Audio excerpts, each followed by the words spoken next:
Washington, a flyover vintage World War II aircraft marked the anniversary of the victory in Europe. The planes flew low over the National Mall as veterans and their families watched. CCTV's Roee Ruttenberg joins us live now from the World War II Memorial. Roee, there was one especially rare plane taking part in this flyover, right?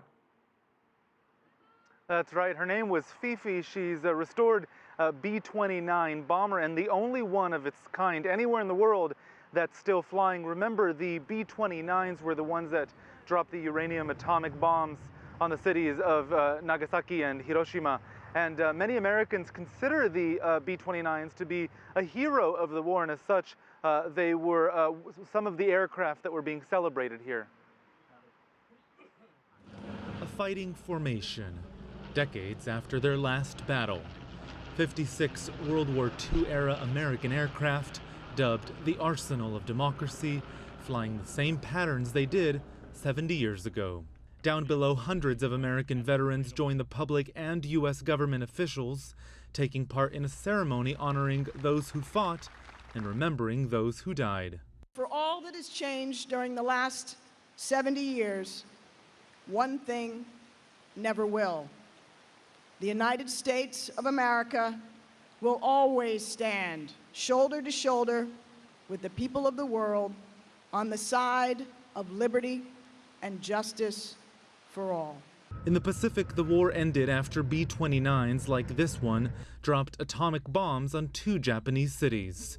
Veteran pilot Bob Vaucher flew dozens of long-haul B-29 missions, refueling in China before finally reaching his targets. It changed the air world with all the things that it could do. It could fly further, it could fly higher, it could carry more bombs, and had a lot of horsepower. When World War II started, this black box was still being developed secretly. It allows the bombardier sitting here to get a more precise target of the site down below and to temporarily take over control of the flight, and it's often credited with helping the Allies win the war. Other bombers also played a key role, like this B-24, known as the workhorse of the war. It's the most widely produced military aircraft ever. 18,000 of them were made, and we're inside one of only 2 that are still flying today, thanks to people like conservationist Paul Stoikov. You heard a lot of it because our parents, our grandparents all experienced it personally.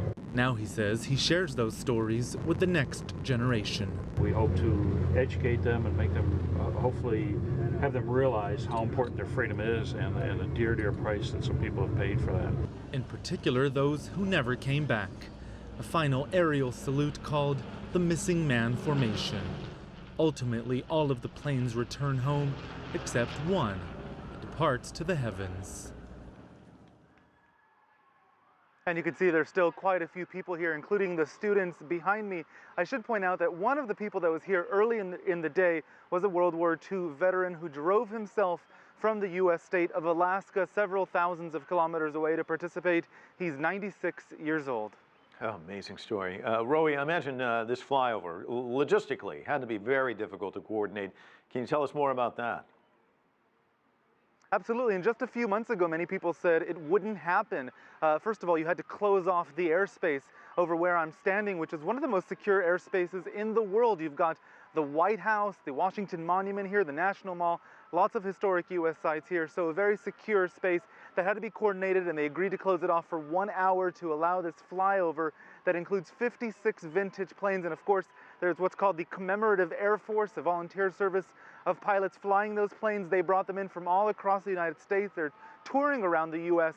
To try to educate, especially the next generation, about World War II. This wasn't without any difficulties on the day. We do know that one plane, a P-51 Mustang, had to make an emergency landing at the nearby commercial airport, the Ronald Reagan Airport. It had been shut for the flyover, and people at Ronald Reagan Airport said they're simply not used to seeing World War II era aircraft landing at the plane, so that was at the airport, so that was also a quite rare incident. A very unique day here, and it drew thousands of people. I should point out the largest gathering at the World War II Memorial since it opened more than a decade ago.